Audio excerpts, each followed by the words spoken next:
are not his father. Are you kidding me? Messed up, man. From the bottom of my broken heart, Wallace Tillwell, I'm sorry. I have no idea who his dad is at this point. About having a sexual relationship with your mother's boyfriend. I had not really thought about it until I got a phone call from him. And he was talking about having sex and going somewhere. I snuck out of my grandma's house that night and went to a park. You still considered her your daughter? Yes, that's my daughter. There's no way in the world I would not think that. Excuse me, Your that's my Honor. daughter. He calls me his daughter sitting here, but he's never been a dad to me. Mr. Tidwell was refusing to accept Ms. Lockridge's child. He claimed he was never in a serious relationship with Ms. Lockridge and was shocked when she told him he was the father of her baby. Ms. Lockridge dragged him to court in the hopes of proving to him that he is very much the father of her child. You've dragged the defendant, Mr. Tidwell, to court because he has refused to acknowledge your 10-month-old son, King. You are 100% sure he's the father and claim today's results will prove your case. Mr. Tidwell, you say you were never in a serious relationship with Ms. Lockridge and you were stunned when she told you she was pregnant. The timing leads you to suspect that baby King's father must be another man. Mr. Tidwell had no type of relationship with Ms. Lockridge's baby. She claimed that the only time her baby and Mr. Tidwell were ever in the same space was when she purposely took the baby to him so he would meet the child for the first time, given the fact that Mr. Tidwell actually named her child. Your Honor, Mr. Tidwell does not have a relationship with my son. The only time he's actually seen my son is when I've made it a convenience for him and brought him to him. That means traveling 4 hours on bus, driving 2 hours on the car to drive to him. He hasn't helped with diapers. He barely helped with any clothes, and it hurts. It's frustrating. He named my son King. And how am I supposed to raise a king and he's not there? You named him King, Mr. Tidwell? Yes, Your Honor. There was no shaking his mind, trust me. When asked about the kind of relationship he had with Ms. Lockridge, he stopped the judge before she could finish her sentence and said there was no relationship to begin with. For him, it was all about having a good time without any intention of being in a serious relationship. So take me back to this relationship. I want to understand all There this. was no relationship. Just casual sex? Yes. We were on and off for 6 years. We were together for my understanding, how he led me to believe I was single or I was with him in a committed relationship for at least a year. And then I was my side, my personal opinion. We were together for a year. That's you? We've been messing around. Okay, well, anyways, we've been messing around for 6 years. I did leave for a 2-year period because I had to get my life back on track. Mr. Tidwell claimed Ms. Lockridge had done so many things that just made him realize there was no way he could be the father of her baby. He told the judge that she had another guy she was sleeping with, but Ms. Lockridge denied it and said there was no other guy. She has another guy that she was sleeping with. During the time that you were having sex with Ms. Lockridge, were you aware of anyone else she was involved with sexually? Not personally, but we weren't. There was nobody else. We weren't Snoop, in a- I'm not gonna drive, I'm not gonna ride the bus 4 hours. We were not take in a 3 serious buses to relationship come or sleep no with you type if I got. On one of those cozy evenings when Ms. Lockridge came to visit Mr. Tidwell, she did something that was pretty surprising. Apparently, she had found out that she was pregnant, but for some reason, she couldn't tell Mr. Tidwell to his face. What did she do? She dropped a picture of the ultrasound of the baby and wrote behind it, telling Mr. Tidwell she was sorry. I'm not sure the exact words of the note, but it said that she didn't know how to tell me this, and she's sorry she had to tell me like that. So I called her, she didn't answer the phone. She ended up leaving me a text message saying that she was sorry and that she didn't know how to tell me that she was pregnant. All right, so that's 1 week after you had sex with her, she left you a note. Yes. That's a lie. So now, and you had the ultrasound picture. She did, yeah. You could see it all in her eyes. She was very upset. Oh, trust me, she had taken enough of Mr. Tidwell's denial. She claimed she had no reason to lie about him being the father of her baby. In her mind, she was excited to have his child, but what irritated her was the fact that Mr. Tidwell just wouldn't believe her one bit. I know for a fact that he's his father. He was the only She one just I was said, Your Honor, I finally when we got were- something from him. I was happy that I was pregnant, so I'm not gonna ruin that happiness by telling you in front of your brother that I'm pregnant with you when I don't know how you were gonna react, because every time I bring anything to you, you react all negative and I get sideways. When we conceived my child, I told him I just had my period a That's week a ago. lie, Your Honor. He said, shut up, and we kept going at it for Oh, That's a lie, Your wow. Honor. Why would That's you a lie, say Your Honor. something like Oh. that? After all that drama, the judge headed right to the time when Ms. Lockridge gave birth to her baby. Ms. Lockridge claimed he was never around to do a single thing for her. She even went on to say he didn't care about her or the baby after she informed him that she was pregnant. Not at all. He didn't care about, I texted him when I was knows every doctor's appointment, all my weight gains, the weight changes. I even sent him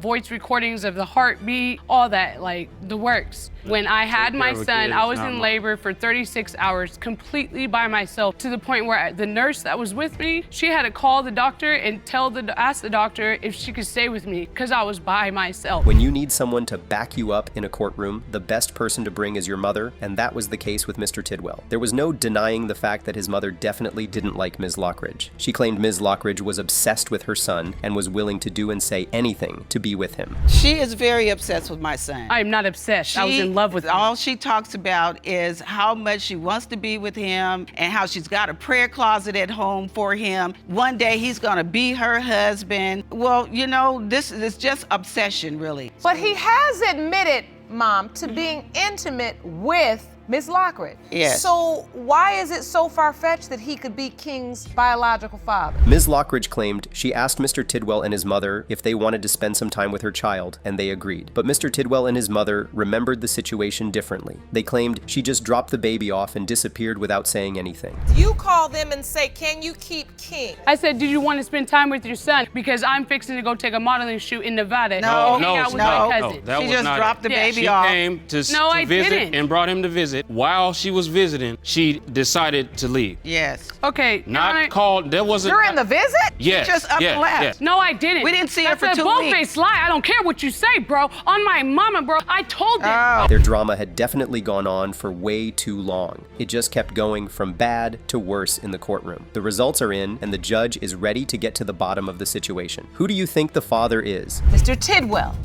you are not his father. Are you kidding me? Messed up, man. I'm sorry, baby. I'm sorry. I'm sorry. From the bottom of my broken heart, Wallace Tidwell, I'm sorry. And to your whole family, I apologize. I have no idea who his dad is at this point. We knew that. I'm sorry, but I didn't sleep. It's okay. Calm easy.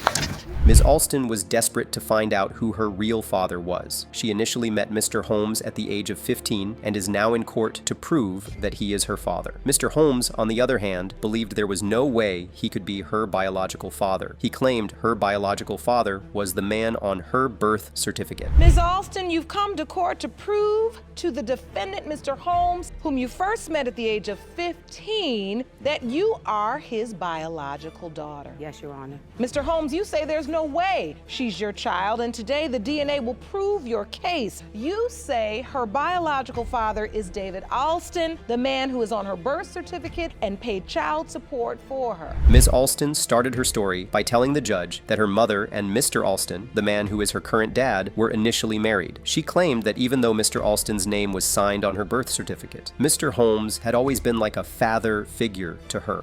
One summer I was going outside to play, and my mom was outside talking to a guy, and when I walked up, he was like, tell her. And she looked at me and said, this is your uncle. This is your dad's brother. So I proceeded to meet the family, which is my younger brother, my grandmother, aunts and uncles, and they embraced me like if they knew me from day one. So I have always assumed that Mr. Alston was my dad because his name was on my birth certificate. But at 15, she told me that Mr. Holmes can be my dad. Mr. Holmes claimed he never knew Ms. Alston's mom was pregnant. He even said he never met Ms. Alston until she was 15 years old. In his defense, he claimed he always had doubts about being her father, but he took her into his home because he knew what it felt like not to have a father. Until 15 years later. So I kind of felt that she wasn't mine because I didn't even know that she existed until that time. Did you know she was married? No, And how were you made aware? by my mother. Did you immediately think this may not be my child, or were you just accepting of the news because she says your family was accepting of her? I accepted her because I know how it feels to not have a father. Ms. Alston mentioned that when she met Mr. Holmes, it felt like she had met her long-lost father. She said he was so welcoming that it was hard for her not to love him right away. But with Mr. Alston, it never felt that way, and there was no type of love between them. Finally did meet Mr. Holmes. What was that like? It was wonderful. It's actually a good feeling for the kid in me because I've always wanted a dad. So it's actually great. I have abandonment issues from Mr. Alston, so it actually felt welcoming. It felt like I had a father who wants to love me for me.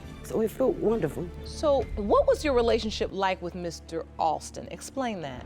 Your Honor, I hate to say this, but I hate him. I do, because he abandoned me and left me. Well, Mr. Holmes' mom was present with him in the courtroom, and she was asked what she knew about the whole situation. She said that Ms. Alston's mother came to her initially and told her that Mr. Holmes was the father of her baby. Well, her mother came to me first and said that Donna was my son's child. So I told John, I said, John, Donna is my grandchild. And when her mother told you this, did she say or mention that there could also be other possible fathers? No, she never admit that to me. She just told me my son was Donna's father.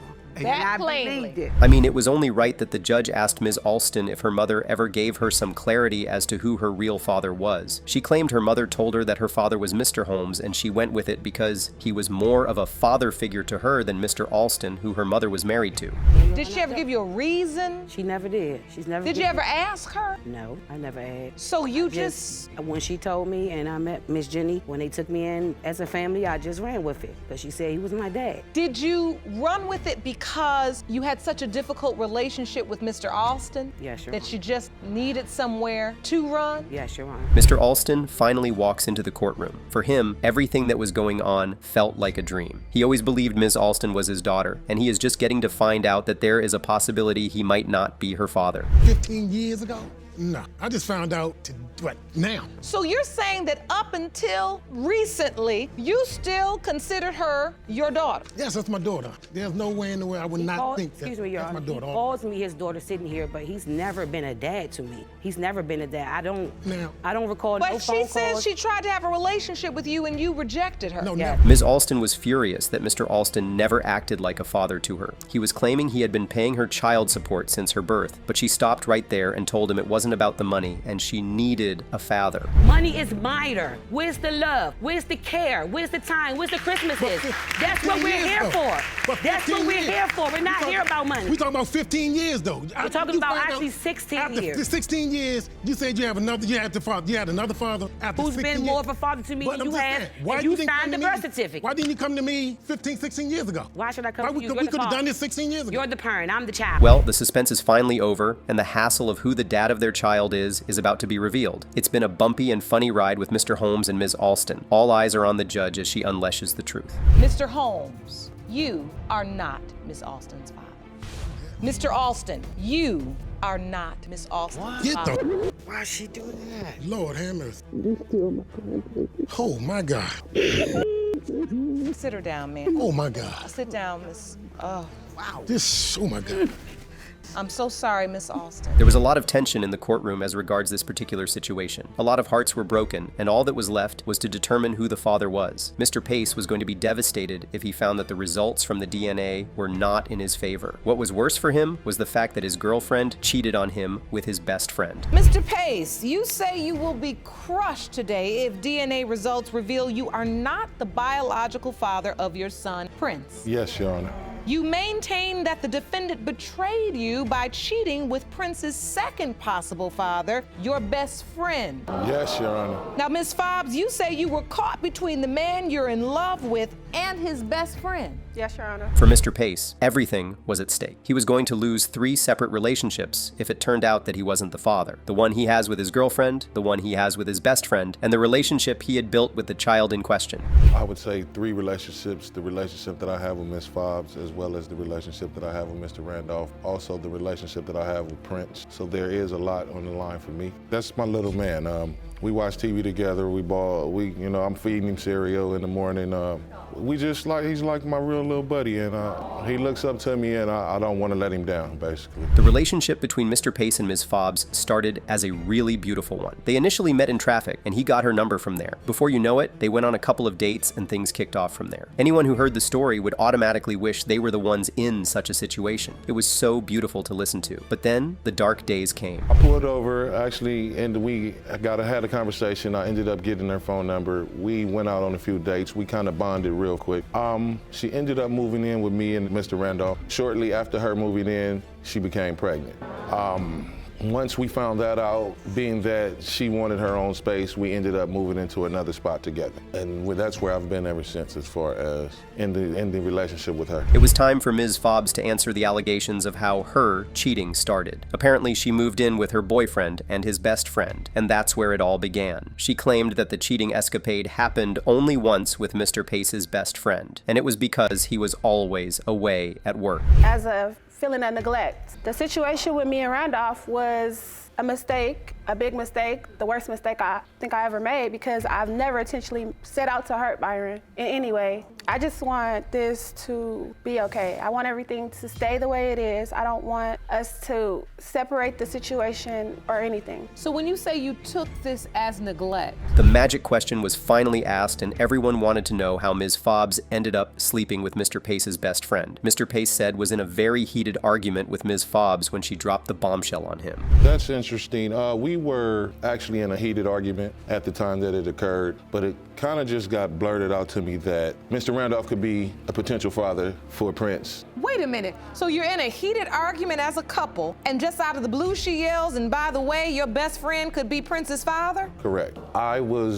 Prince was 2.5 at the time. When Mr. Pace found out the atrocity that had occurred, he immediately went to his best friend to ask him point blank if he actually slept with Ms. Fobbs. Sadly, he didn't deny the accusation. Everyone in the courtroom couldn't wrap their heads around the fact that something like that happened. Strangely enough, he did say yes.